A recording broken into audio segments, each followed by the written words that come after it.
Kung may paraiso man para sa mga pusa dito sa mundo, maaring ang Istanbul na ata ito. Sinasabi nga nila na the cats own the city. Nakikitira lang ang mga tao. Kaya tinatawag nilang capital of cats ang Istanbul. Although hindi pa ako nakapunta personally, but you can find a lot of videos online showing how the people love and care their animals, especially their cats. Ang tataba ng mga street cats nila, obviously, pinapakain at inalagaan.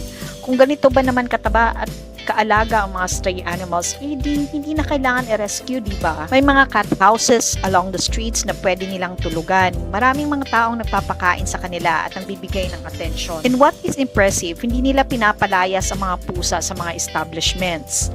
Uupo at tutulog sila wherever they want without fear na paalisin, sipain, or saktan. Pumapasok sila sa mga restaurants, stores, and mosque. Kaya tuloy, although